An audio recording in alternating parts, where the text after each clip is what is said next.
What's going on, friends? This is Neil Adler with another episode of Syracuse Central on the Fan Arch Network. Happy Thursday.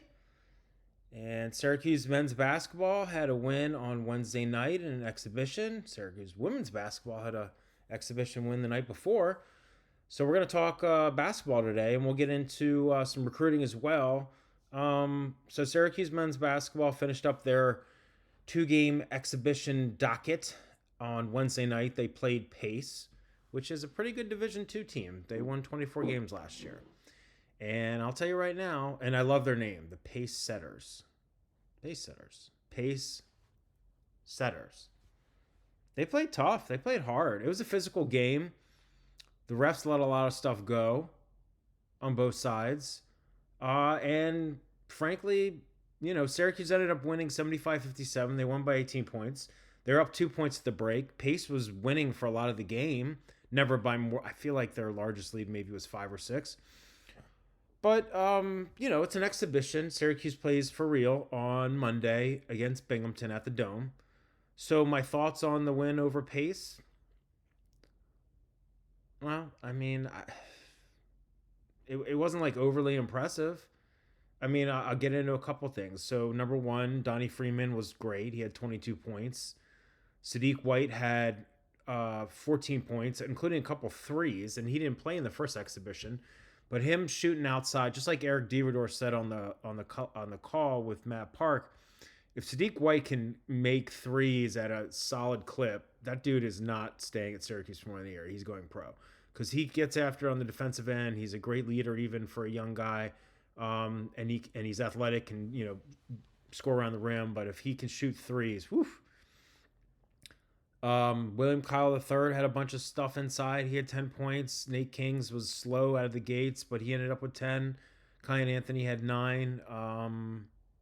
Nate George didn't do much. JJ Starling, I think, ended up with 7 points.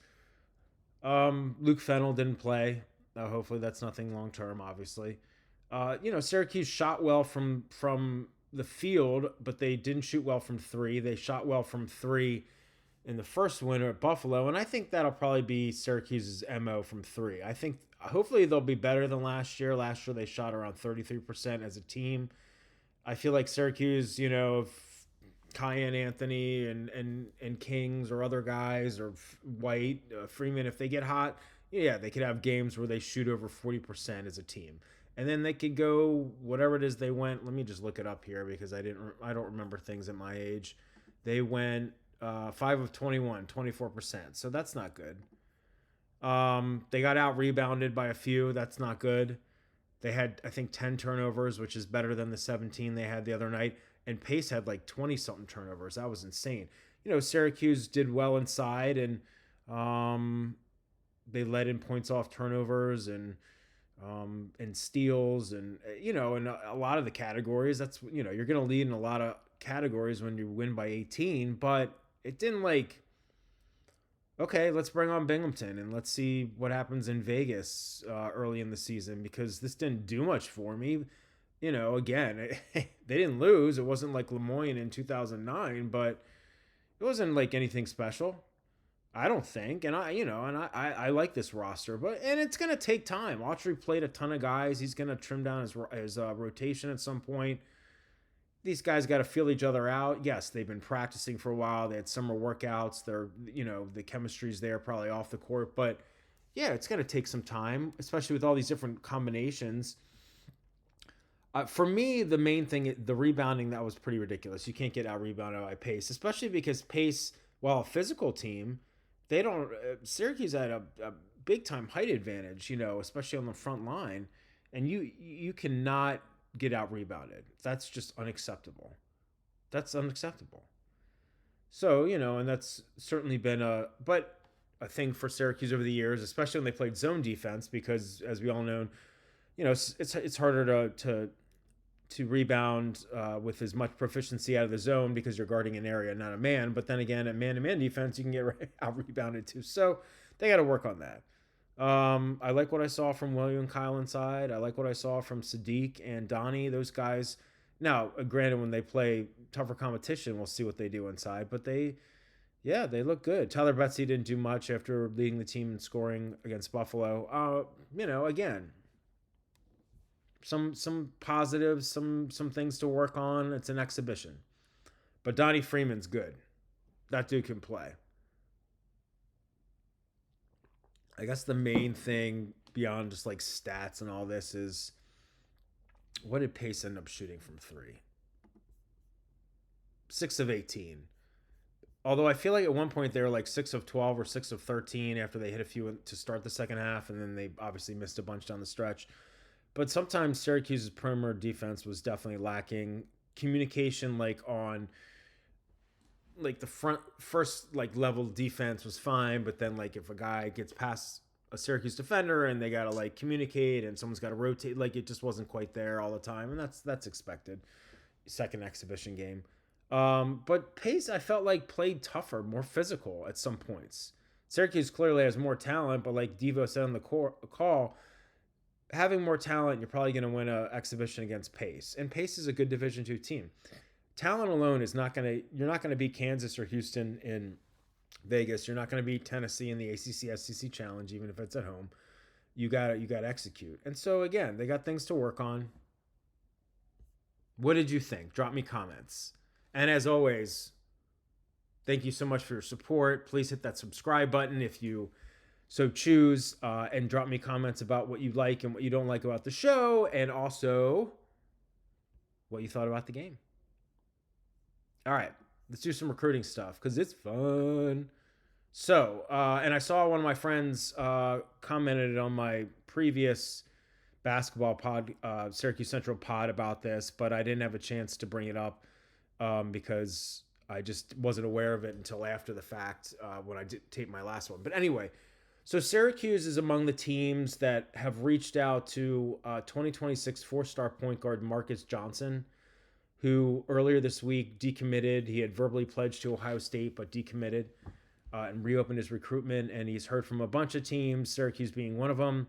I have not been able to gauge from my own internal people I talked to whether this was just a phone call being made or if Syracuse is going to offer this dude or if there's like genuine mutual interest. Because, look, I'm going to report on this kind of stuff, especially transfer portal season as well. You'll see stories, and I write some of them for sure, where it's like Syracuse has reached out to so-and-so transfer or, guy that's reopened his recruitment at the high school level has heard from Syracuse among other teams. But again, just having covered recruiting for a long time, this could be like a Syracuse coach reaching out to Marcus or someone in his camp, so to speak, just to gauge the situation. It might not go any further than that. Or it could. They could offer him. He could visit. Whatever. I'm just saying, this is initial, and I don't have any further intel, so sorry about that. I'll try and get some. Sometimes, my sources don't want to talk about this kind of stuff as much as other types of stories, like when I broke the Jordan Smith story. Who's visiting on Sunday. Anyway, so Johnson, he had verbally committed to Ohio State in April. He's a four-star point guard. He's, let me see here, top 50, according to 247 Sports Composite. He's one of the best point guards in the country. He averaged almost 30 points a game as a junior last year for Garfield Heights High School in Garfield Heights, Ohio, which is a suburb of Cleveland. And he led them to like a 23-3 overall record. So, and he played really well on the Nike EYBL circuit this past spring and summer for Indy Heat. Averaged like 19 points a game, was like an all EYBL second team performer. Again, I don't know how much interest there is one way or another, but it's interesting, that this happened when, as I've talked about on Syracuse Central and I write about for Inside the Lighthouse, and you've seen from other people too, Syracuse has been prioritizing another point guard in the 2026 class, Deron Rippey Jr. from Brooklyn, for 2.5 years almost. Does Syracuse reaching out to Marcus Johnson mean they think they're not getting Rippey? I don't know.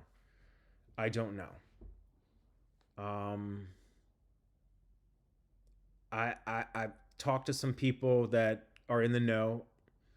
and they feel like, you know, their three main targets in 2026 have right now are Rippy, Jordan Smith Jr., who's taking a second unofficial to Syracuse on Sunday. I broke that story earlier in the week. And four-star big Asher Ellison. Smith is a five-star shooting guard.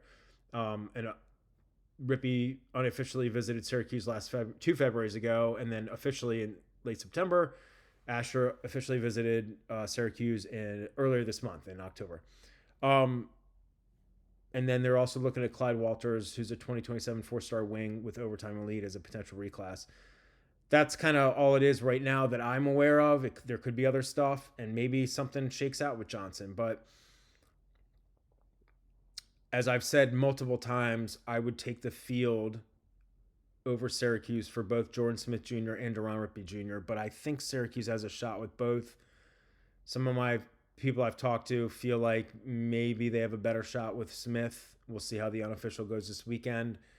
I'll be catching up with Deron's dad soon. I talk to him frequently. He has a visit to NC State coming up, and then he'll go into list cutting mode. We'll see if Syracuse makes the cut. I don't think either of those guys are necessarily going to sign it during the early period, which is in like 2 weeks, 2.5 weeks. So we'll see. But it is interesting that, you know, Syracuse is reaching out to Marcus Johnson, given where they've been looking with, you know, or what they've been trying to do with Deron Rippy. So we'll see. We'll see. All right. More recruiting. Okay. So I'll keep this brief because Syracuse didn't win out for this guy, but I'll just kind of update 2027. So Dooney Johnson, who's a 2027 four-star, he's listed as a point guard some places. He puts that on his X page, but other places he's listed as like a wing, you know, a combo guard / small forward, whatever. He's 6'5", 6'6". He verbally committed to Gonzaga. Good for you, Dooney. Dude, go crush it with the Zags, who I believe are joining the Pac-12 next year. He was offered by Syracuse over the summer. He plays at, let me get this straight, he plays in Wisconsin. Milwaukee Juneau High School in Milwaukee. It's interesting because Syracuse also offered another Wisconsin high school prospect around the same time as Johnson. That was Donovan Davis, a four-star power forward from Freedom High School in Freedom, Wisconsin. And then, as we've talked about, two guys on the Syracuse roster right now, both freshmen, wing Aaron Womack and center Sheffing Diawara, they both came from Wisconsin prep schools too, or high schools. So I don't know. Syracuse is like, you know, trying to make inroads in the Badger State. But anyway, Dooney went to Gonzaga. I didn't necessarily think that Syracuse was heavy for him. There aren't a lot of 2027. These guys are the juniors in high school, so there aren't a lot of 2027s that are committing right now, and things could change. And with the transfer portal and everything else, like, who knows? But the main thing here is Syracuse. Well, Johnson's off the table at least right now, but they've offered, and I've gone over this a little bit on Syracuse Central, but they've offered 15 2027 guys that I'm aware of. And I'm not going to list all of them right now because I don't feel like it. But they have offered a couple of 5 stars. Power forward CJ Rosser with Southeastern Prep in Orlando. Power forward / center Paul Asarui with CIA Bella Vista in Phoenix. 5-star wing / forward Musa Kemasoko of Lehigh, where Kyan Anthony went to school. And then a whole bunch of 4 stars, including, I mentioned, like Clyde Walters. But I think some of the guys to hone in on for this class, and it could be early, there's like 3 or 4 guys. Well, first of all, Walters might be a reclass to 2026, but it sounds like Syracuse is in his ear one way or the other. But 3 other guys. 5-star power forward Zion Green, who transferred. He plays at Mount Zion Prep this year in Lanham, Maryland. He unofficially visited Syracuse. I think it was in late August, and they're heavy on him right now. 4-star center Theo Adema with the Cushing Academy in Massachusetts. He officially visited Syracuse in sometime, I think it was early September. And then Jaylon Lyons, he plays at the Clinton Grace Christian School in Clinton, Maryland, which is part of the DMV where I'm from. He's a 4-star point guard. Syracuse has been in for him like at his school during the fall recruiting period, whether it was, I assume it was an open gym.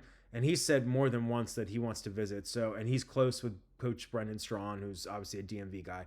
So I can see him visiting. And again, there's a whole host of others that they've offered. But for my money right now, I'd keep an eye on Edema, Lyons, Zion Green, and then see what Clyde Walters is up to. But it's early in that class, and we'll get into more recruiting stuff with 2027, 2028. You know, further down the pike, obviously the focus right now is 2026. So anyway, the last story I wanted to talk about is not just about Syracuse, and I want to get your feedback on this. I've been writing about it in some of the other places where I cover just college basketball in general, not necessarily just Syracuse sports, but I'm seeing more and more of it. So it's this. I don't want to call it.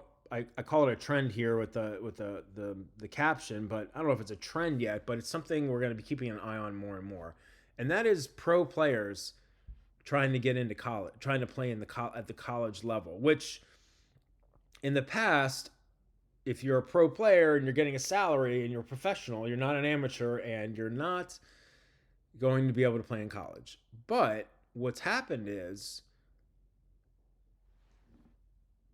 college athletes can earn endorsement income or just income from third party NIL deals. That's been going on for a while. And since the summertime when the House settlement came, they're earning money through direct revenue sharing, i.e. they're being paid directly by their schools. So the argument here, and I'm probably oversimplifying it, but I'm trying to just keep this simple. The argument here is that if college athletes are getting paid, whether it's third-party NIL or revenue share, whatever it is, if they're getting paid, how is that any different than a guy that's playing overseas and getting paid, or is playing in the NBA G League, or is playing for Overtime Elite, stuff like that? I mean, again, oversimplifying it, but the line has been blurred between what's pro and what's amateur. And so not too long ago, a couple of guys, pro guys, one committed to Louisville. I think one committed to, I think it was Santa Clara. But other guys we're hearing about that like are getting interest from big time college schools that either have played abroad again or in OTE or the G League. And again, I don't want to get too much in the weeds here, but like, I don't know how I feel about this. And like Tom Izzo came out and like slammed the NCAA for it, and the NCAA came out with like a statement afterwards, and it's like a case by case, and there's other factors that go into it, like how long they've been since they graduated or like been in high school and signing with an agent and like Overtime Elite, like do they have a salary versus a scholarship? Like there's all these things that I again don't want to get into too much, but I guess for me, it's just like, I know we're in a different landscape in college sports. It's a lot different than when I was a kid or when I was at Syracuse in the late 90s. You know, for one, you've obviously got conference realignment and just schools like all over the place. It's like super weird. But then you've got NIL and the transfer portal's explosion and revenue sharing now and just all these different things. And you know, are college athletes going to eventually be deemed employees and have like collective bargaining agreements?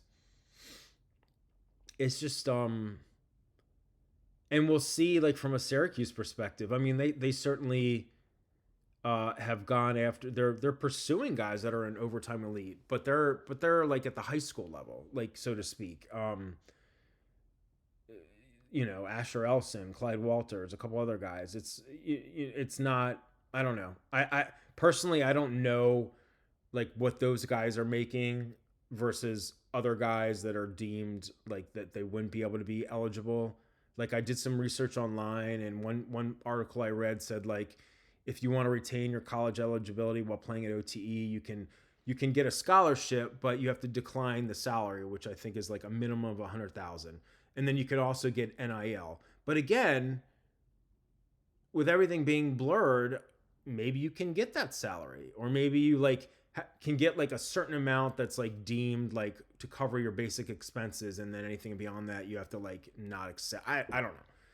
And you know, obviously the NCAA is just starting to like get into this stuff in terms of cases and like eligibility cases, and so we'll see. And then there's also eligibility stuff and lawsuits regarding eligibility with guys that like have played at the JUCO level as well, and like wanting to get more eligibility at the non-JUCO level.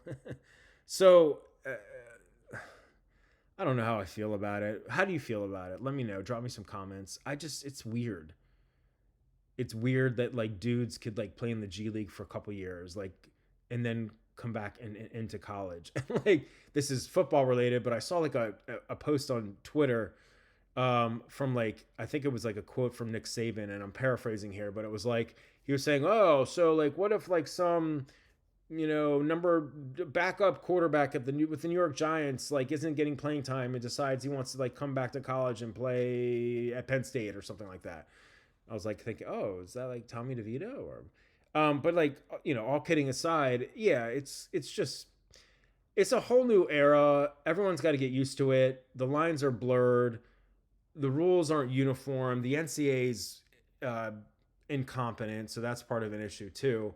But it's just all the stuff's going to evolve. I'm not a huge fan of. I'm totally cool with players getting NIL. I'm totally fine with them getting rev share. But like pros coming back, like and playing in college, it just seems because here's where like high school recruits like already are having enough tough a time unless they're like the top of the top, because college teams are by and large focused more on transfer portal recruiting, and that's even the case at Syracuse. I know they got 5 prep recruits this past cycle and they got 6 transfers, but like I just talked about in 2026, they're only focused on a handful of guys right now at the prep level.